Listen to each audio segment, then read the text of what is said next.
ବାପା ବାପା ଆଜି ମୋର ନଦୀ ଦେଖିବାକୁ ଭାରି ଇଚ୍ଛା ହଉଛି। ଅନେକ ଦିନ ହେଲାଣି ମୁଁ ନଦୀକୁ ଯାଇନି। ମୁଁ ଆଜି ନଦୀକୁ ଯାଇ ଡଙ୍ଗାରେ ବସିବି ଆଉ ଅନେକ ମଜା କରିବି। अरे माँ आउ 2 दिन पर नुआ वर्ष आमे सेदिन तो मन पसंदर जगह को बुलिया ପାଇଁ ଯିବା।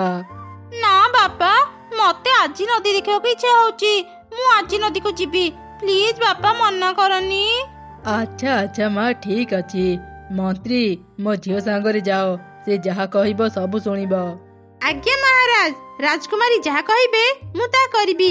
चलंतु राजकुमारी मु आपनको नदी देखेबाकू नहीं जीबी।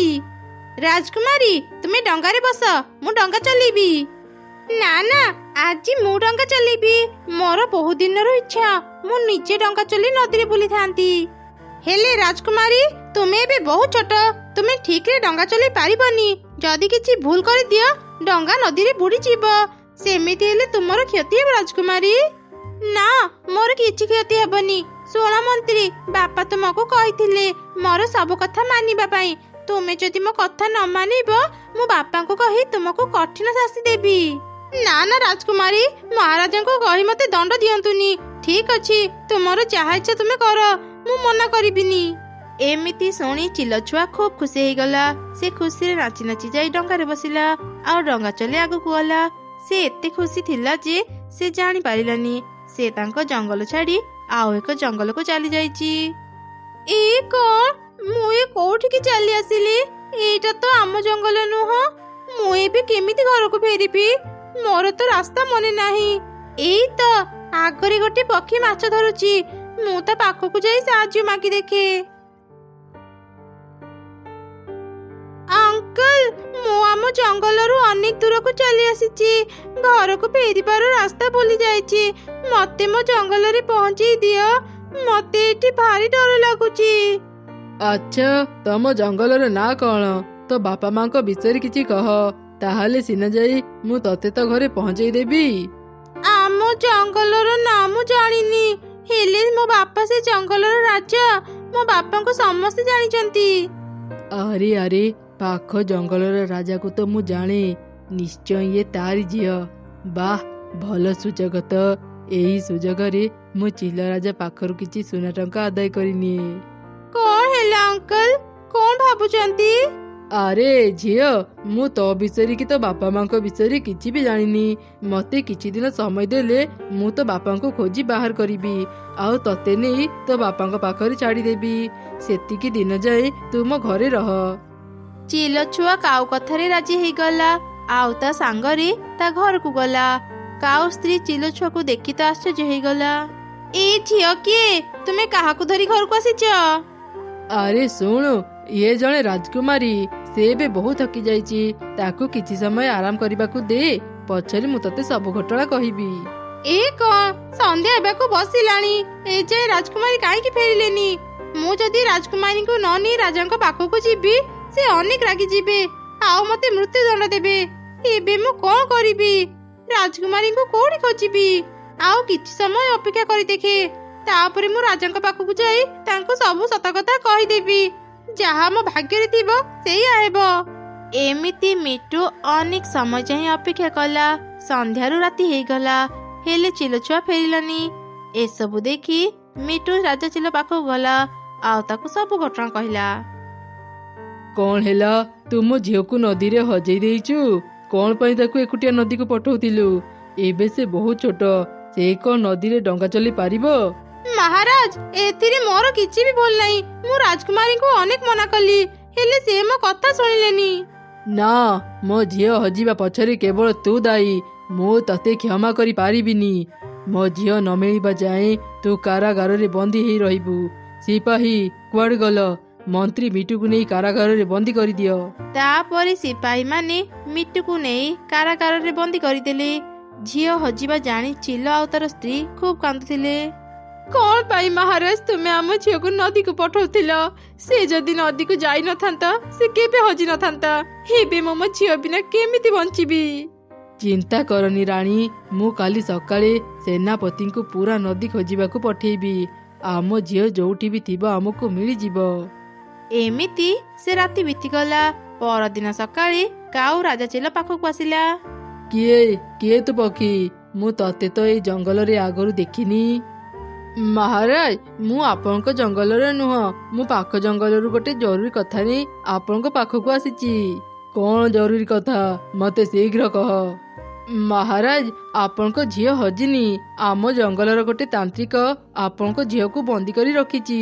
ସେ କହୁଥିଲା ଆପଣ ତାକୁ ଗୋଟେ ବ୍ୟାଗ ସୁନା ଟଙ୍କା ଦେଲେ ସେ ଆପଣଙ୍କ ଝିଅକୁ ଛାଡ଼ିଦେବ, ନହେଲେ ସେ ରାଜକୁମାରୀଙ୍କୁ ବଳି ଦେଇଦେବ। ସେ ଏକଥା କେବଳ ମତେ ହିଁ କହି ଏଠାକୁ ପଠେଇଛି। ନା ନା, ମୁଁ ମୋ ଝିଅର କିଛି କ୍ଷତି ହେବାକୁ ଦେବିନି। ସେନାପତି, କାଉକୁ ଗୋଟେ ବ୍ୟାଗ ସୁନା ଟଙ୍କା ଦିଅ। କାଉ, ତୁ ଏସବୁ ନେଇଯା, ଆଉ ଖୁବ୍ ଶୀଘ୍ର ମୋ ଝିଅକୁ ମୋ ପାଖରେ ପହଞ୍ଚେଇ ଦେ। ହଁ ହଁ ମହାରାଜ, ମୁଁ ଶୀଘ୍ର ଆପଣଙ୍କ ଝିଅକୁ ନେଇ ଆସିବି। ଏ କଣ, ତୁମେ ଏତେ ସାରା ସୁନା ଟଙ୍କା ଆଣିଛ?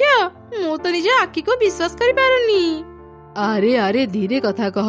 ପାଖ ଘରେ ରାଜକୁମାରୀ ଅଛି, ସେ ଆମର ସବୁ କଥା ଶୁଣି ନେବ। ଏବେ ତ ମୁଁ ରାଜାକୁ ମିଛ କହି ଆହୁରି ସୁନା ଟଙ୍କା ଆଣିବି। ଆମ ପାଖରେ ବହୁତ ଟଙ୍କା ଅଛି, ଏ ଟଙ୍କା ଆମେ ଘରେ ରଖିବାନି। କେହି ଜାଣିଲେ ଆମର ବିପଦ ହେଇପାରେ। ପାଖ ଜଙ୍ଗଲରେ ମୋ ମାଉସୀ ଘର, ଚାଲେ ଆମେ ସେଇଠି ଏ ସବୁ ସୁନା ଟଙ୍କା ରଖି ଚାଲି ଆସିବା। ଏମିତି କଥା ହେଇ ଦୁଇ କାଉ ସୁନା ଟଙ୍କା ନେଇ ପାଖ ଜଙ୍ଗଲକୁ ଗଲେ। ତାଙ୍କର ସବୁ କଥା ଗୋଟେ ଚଢ଼େଇ ଶୁଣୁଥିଲା। ମୁଁ ତ କିଛି ବି ବୁଝିପାରୁନି, ଏମାନେ କୋଉ ରାଜକୁମାରୀକୁ ବନ୍ଦୀ କରି ରଖିଛନ୍ତି, ଆଉ କୋଉ ରାଜାକୁ ମିଛ କହି କାଉ ସୁନା ଟଙ୍କା ଆଣୁଛି। ମୁଁ ଘର ଭିତରକୁ ଯାଇ ଦେଖି, ରାଜକୁମାରୀକୁ ପାଇଲେ ତାଠୁ ସବୁ ସତ କଥା ଜାଣିନେବି। ରାଜକୁମାରୀ, ତୁମେ କାହା ଝିଅ? କାଉମାନେ ତୁମକୁ ବନ୍ଦୀ କରି କାହିଁକି ରଖିଛନ୍ତି? ଚିଲ ଛୁଆ ଚଢ଼େଇକୁ ସବୁ ଘଟଣା କହିଲା। ତା ମାନେ ତୁମେ ଜାଣିନ କାଉମାନେ ତୁମକୁ ଏଠି ବନ୍ଦୀ କରି ରଖିଛନ୍ତି, ଆଉ ତୁମ ନାଁରେ ରାଜାଙ୍କୁ ମିଛ କହି ତାଙ୍କଠୁ ସୁନା ଟଙ୍କା ଆଦାୟ କରୁଛନ୍ତି? ମୁଁ ତୁମ ବାପାଙ୍କୁ ଚିହ୍ନିଛି। ଚାଲ ରାଜକୁମାରୀ, ମୁଁ ତୁମକୁ ନେଇ ତୁମ ବାପାଙ୍କ ପାଖରେ ପହଞ୍ଚେଇ ଦେବି। ତାପରେ ଚଢ଼େଇ ଚିଲ ଛୁଆକୁ ଧରି ରାଜା ଚିଲ ପାଖକୁ ଗଲା। ଝିଅକୁ ଦେଖି ରାଜାରାଣୀ ଖୁବ୍ ଖୁସି ହେଇଗଲେ। ଚିଲ ଛୁଆ ଆଉ ଚଢ଼େଇ ରାଜାକୁ ସବୁ ଘଟଣା କହିଲେ। ବାପା ବାପା, ମୋର ଭୁଲ ହେଇଗଲା, ମତେ କ୍ଷମା କରିଦିଅ। ମନ୍ତ୍ରୀଙ୍କ କଥା ନ ମାନି ମୁଁ ଏକା ଏକା ଡଙ୍ଗା ଧରି ଚାଲିଗଲି, ଯୋଉଥିପାଇଁ ମୁଁ ହଜିଗଲି। ମାରେ, ତୁ ହଜିବା ପରେ ମୁଁ ରାଗରେ ମନ୍ତ୍ରୀକୁ କାରାଗାରରେ ବନ୍ଦୀ କରିଦେଇଥିଲି। ମୁଁ ଖୁବ୍ ଶୀଘ୍ର ମନ୍ତ୍ରୀକୁ କାରାଗାରରୁ ମୁକ୍ତ କରିଦେବି, ଆଉ ସେ ଦୁଷ୍ଟ କାଉମାନଙ୍କୁ ଉଚିତ ଶିକ୍ଷା ଦେବି। ତାର ଏତେ ସାହସ, ସେ ମୋ ଝିଅକୁ ତା ଘରେ ବନ୍ଦୀ କରି ମିଛ କହି ମୋଠୁ ସୁନା ଟଙ୍କା ଆଦାୟ କରୁଛି। ମୁଁ ତାକୁ ଛାଡ଼ିବିନି। ସିପାହୀ, ଶୀଘ୍ର ଯାଅ, ସେ ଦୁଷ୍ଟ କାଉମାନଙ୍କୁ ବନ୍ଦୀ କରି ନେଇ ଆସ। ଆଉ ହଁ, ମନ୍ତ୍ରୀ ମିଟୁକୁ କାରାଗାରରୁ ମୁକ୍ତ କର। ସିପାହୀ ମାନେ ମିଟୁକୁ କାରାଗାରରୁ ମୁକ୍ତ କରିଦେଲେ। ରାଜା ଚିଲ ତାକୁ କ୍ଷମା ମାଗିଲା। ତାପରେ ସେମାନେ କାଉମାନଙ୍କୁ ଖୋଜିବା ପାଇଁ ଗଲେ, ଆଉ ତାଙ୍କୁ ବନ୍ଦୀ କରି ରାଜପ୍ରସାଦକୁ ନେଇ ଆସିଲେ। ମହାରାଜ, ଆମକୁ କାହିଁକି ବନ୍ଦୀ କରି ଆଣିଲେ? ଆମେ ତ କିଛି ବି ଭୁଲ କରିନୁ। ଚୁପ୍ କର ଦୁଷ୍ଟ ପକ୍ଷୀ, ମୁଁ ତୋର ଆଉ ମିଛ କଥା ଶୁଣିବାକୁ ଚାହୁଁନି। ଚଢ଼େଇ ମତେ ସବୁ କଥା କହିଛି, ଆଉ ମୋ ଝିଅକୁ ବି ନେଇ ଆସିଛି। ମତେ ମିଛ କହି ମୋଠୁ ଯୋଉ ସୁନା ଟଙ୍କା ନେଇଥିଲୁ ଶୀଘ୍ର ଫେରା, ନହେଲେ ମୁଁ ତ ମୁଣ୍ଡ କାଟିଦେବି। ମୋର ଭୁଲ ହେଇଗଲା ମହାରାଜ, ମତେ କ୍ଷମା କରିଦିଅନ୍ତୁ। ମୁଁ ଏବେ ସବୁ ସୁନା ଟଙ୍କା ନେଇ ଆସୁଛି। କାଉ ଶୀଘ୍ର ଯାଇ ସବୁ ସୁନା ଟଙ୍କା ଆଣି ରାଜାଙ୍କୁ ଦେଲା। ଚଢ଼େଇ, ତୋ ପାଇଁ ମୁଁ ମୋ ଝିଅକୁ ଫେରି ପାଇଲି। ଏ ସବୁ ସୁନା ଟଙ୍କା ଆଜିଠୁ ତୋର। ମୁଁ ତତେ ପୁରସ୍କାର ଦେଉଛି, ଏଇ ନେ। ମହାରାଜ, ଆମକୁ କ୍ଷମା କରିଦିଅନ୍ତୁ। ଲୋଭରେ ପଡ଼ି ଆମେ ବହୁତ ବଡ଼ ଭୁଲ କରିଦେଲୁ। ଏଇ ଥରକ ଆମକୁ କ୍ଷମା କରିଦିଅନ୍ତୁ। ଆମେ ଏଭଳି ଭୁଲ ଆଉ କେବେ କରିବୁନି। ମହାରାଜ, ଏଇ ଥରକ କାଉମାନଙ୍କୁ କ୍ଷମା କରିଦିଅନ୍ତୁ। ସେମାନେ ନିଜ ଭୁଲ ବୁଝି ସାରିଲେଣି। ଏମିତିରେ ବି ଆଜି ନୂଆ ବର୍ଷ, ରାଜକୁମାରୀ ଘରକୁ ଫେରି ଆସିଛନ୍ତି। ଆପଣ ଖୁସିରେ ଆଜି ନୂଆ ବର୍ଷ ପାଳନ କରନ୍ତୁ। ଠିକ ଅଛି ଚଢ଼େଇ, ମୁଁ ଆଜି ତୋ ପାଇଁ ଏ କାଉମାନଙ୍କୁ ଛାଡ଼ି ଦଉଛି। ଶୁଣ ତମେ ମାନେ, ମୁଁ ତମମାନଙ୍କୁ ବଦଳିବା ପାଇଁ ଗୋଟେ ସୁଯୋଗ ଦେଉଛି। ସେନାପତି, ଯାଅ ଭୋଜିର ବ୍ୟବସ୍ଥା କର। ମୁଁ ଆଜି ସମସ୍ତଙ୍କ ସହ ମିଶି ନୂଆ ବର୍ଷ ପାଳନ କରିବି। ତାପରେ ରାଜା ଚିଲ ଆଦେଶରେ ଭୋଜିର ବ୍ୟବସ୍ଥା କରାଗଲା। ସମସ୍ତେ ରାଜପ୍ରସାଦକୁ ଆସିଲେ, ଆଉ ଖୁସିରେ ନୂଆ ବର୍ଷ ପାଳନ କଲେ। ସୋ ଫ୍ରେଣ୍ଡସ୍, ଆମ କାହାଣୀ ଆପଣମାନଙ୍କୁ କେମିତି ଲାଗିଲା କମେଣ୍ଟ ଜଣାଇବେ। ଆମ ଟିମ୍ ତରଫରୁ ଆପଣ ସମସ୍ତଙ୍କୁ happy new year. Thank you.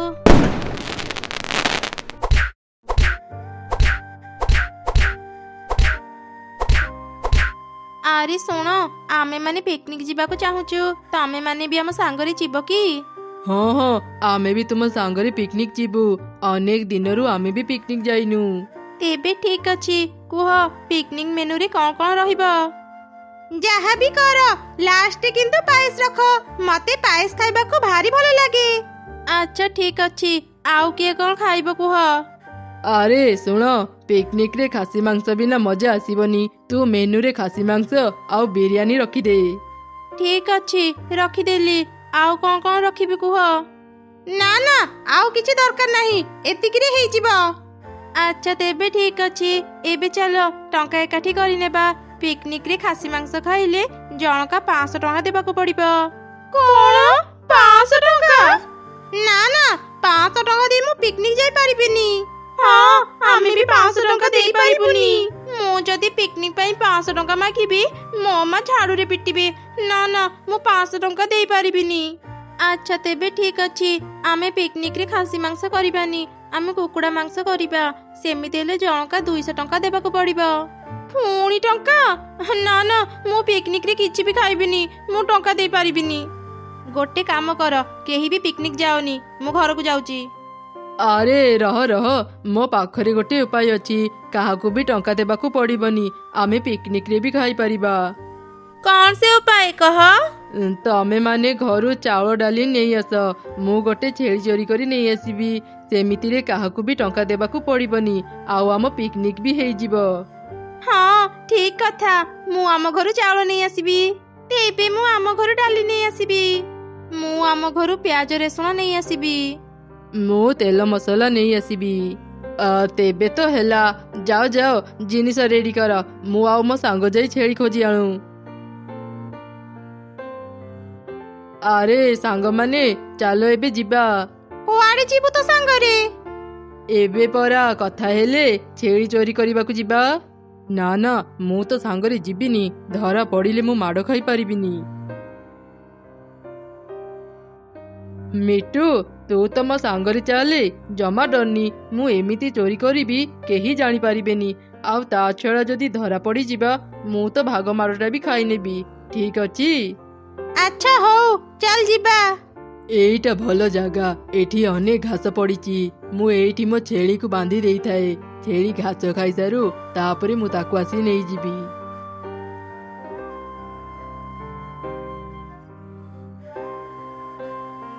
ମିଟୁ, ଦେଖ ଦେଖ, ଆଗରେ ଗୋଟେ ଛେଳି ଅଛି।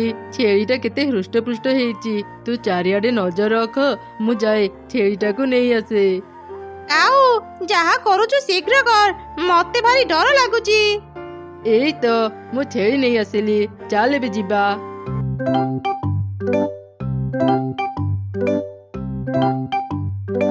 ଆମେ ସବୁ ଜିନିଷ ତ ରେଡି କରି ସାରିଲେଣି, ହେଲେ କାହିଁ କାଉ ଛେଳି ନେଇ ଏଯାଏଁ ତ ଆସିଲାନି। ଆମେ ଆସିଗଲୁ, ଦେଖ ମୁଁ ଛେଳି ନେଇ ଆସିଛି। ଏବେ ପିକନିକରେ ମଜା ଆସିଯିବ। ସତରେ? ଏହି ଖୁସିରେ ତ ମତେ ନାଚିବାକୁ ଇଚ୍ଛା ହଉଛି। ଲା ଲା ଲା ଲା ଲା।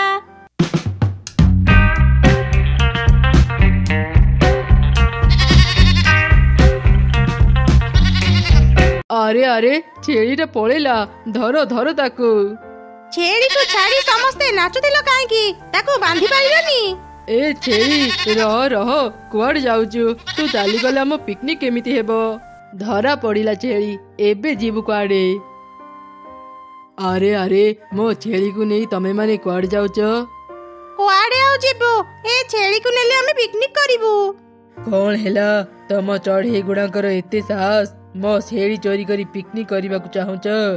ଏବେ ମୁଁ ତମ ମାନଙ୍କୁ ଛାଡିବିନି। ଆମର କିଛି ବି ଭୁଲ ନାହିଁ, ସବୁ ଭୁଲ କାଉର। ଇଏ ହିଁ ତମ ଛେଳି ଚୋରି କରିବାକୁ ବୁଦ୍ଧି ଦେଇଥିଲା। କଣ? ଏ ସବୁ ଏ କାଉର କାମ? ରହ କାଉ, ଏବେ ତୁ ଏଠୁ ଯାଇପାରିବୁନି।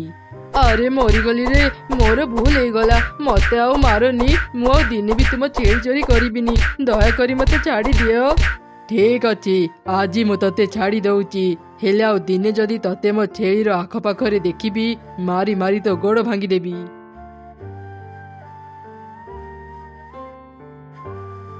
ଆରେ ଆରେ, ଛେଳି ତ ଚାଲିଗଲା, ଏବେ ପିକନିକରେ କଣ ଖାଇବା? ଛେଳି ମାଂସ ନହେଲେ ନାହିଁ, ଏବେ ଆମେ କୁକୁଡ଼ା ମାଂସ ରାନ୍ଧିବା। ହେଲେ ତୋ କୁକୁଡ଼ା କୋଉଠୁ ଆଣିବୁ? ଯେମିତି ଛେଳି ଚୋରି କରିଥିଲେ ସେମିତି କୁକୁଡ଼ା ଚୋରି କରିବା।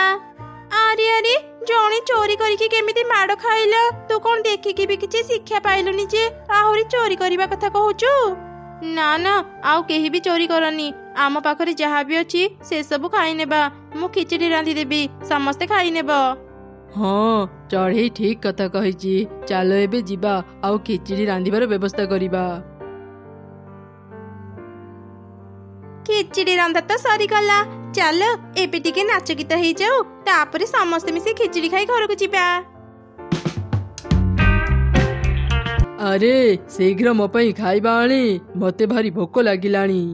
ହଁ ହଁ, ମୋ ରୋଷେଇ ସରିଲାଣି, ରୁହ ଖାଇବା ନଉଛି। ଆରେ ବାଃ, କେତେ ବଢିଆ ଖିଚୁଡ଼ିର ବାସ୍ନା ଆସୁଛି। କିଏ ଏତେ ବଢିଆ ଖିଚୁଡ଼ି ରାନ୍ଧିଛି? ଯାଏ ତାଠୁ କିଛି ଖିଚୁଡ଼ି ଖାଇ ଆସେ। ଆରେ ଆରେ, ତମେ କୁଆଡେ ବାହାରିଲ? ଖାଇବା ଆଣି ଦେଇଛି, ନିଅ ଖାଇନିଅ। ଆରେ ରଖେ ଖାଇବା, କେତେ ବଢିଆ ଖିଚୁଡ଼ିର ବାସ୍ନା ଆସୁଛି। ଚାଲ ମୋ ସାଙ୍ଗରେ କିଛି ଖିଚୁଡ଼ି ଖାଇ ଆସିବା। ଆରେ ଦେଖ ଦେଖ, ଏଠି କିଛି ଚଢ଼େଇ ନାଚୁଛନ୍ତି। ଲାଗୁଛି ଏମାନେ ହିଁ ଖିଚୁଡ଼ି ରାନ୍ଧିଛନ୍ତି। ଏବେ କଣ କରିବା? ଆରେ ମାଗିଲେ କଣ ଏମାନେ ତାଙ୍କ ଖିଚୁଡ଼ି ଆମକୁ ଦେବେ? ଏମାନେ ଏବେ ନାଚିବାରେ ବ୍ୟସ୍ତ ଅଛନ୍ତି। ଚାଲେ ଏଇ ସୁଯୋଗରେ ଶୀଘ୍ର ତାଙ୍କ ଖିଚୁଡ଼ି ଖାଇ ଚାଲିଯିବା। ନାଚ ଗୀତ ଏବେ ବହୁତ ହେଇଗଲା, ଚାଲ ଏବେ ଖିଚୁଡ଼ି ଖାଇବା। ଆରେ ଆରେ, ତମେ ମାନେ ଆମ ଖିଚୁଡ଼ି ଚୋରି କରି ଖାଉଛ? ନା ମାନେ ଚୋରି କରିନୁ, ଖାଇବାକୁ ଇଚ୍ଛା ହଉଥିଲା ତ ସେଥିପାଇଁ ଖାଇଦେଲୁ। ଚୋରି କରି ଏବେ ବାହାନା କରୁଛ ନାଇଁ? ସେତେବେଳେ ଛେଳି ଚୋର କହି ଆମ ସାଙ୍ଗକୁ ତମେ ମାନେ ଅନେକ ପିଟିଥିଲ। ଏବେ ଆମେ ତମ ମାନଙ୍କୁ ଛାଡ଼ିବୁନି। ଆରେ ଦେଖୁଛ କଣ, ମାର ଏମାନଙ୍କୁ। ଆରେ ମରିଗଲେ ରେ, ଛାଡ ଛାଡ ଆମକୁ। ଆରେ ଆରେ, ଏମାନେ ଆମକୁ ଆଉ ଛାଡ଼ିବେନି। ଚାଲ ଚାଲ ଶୀଘ୍ର ଏଠୁ ପଳେଇବା।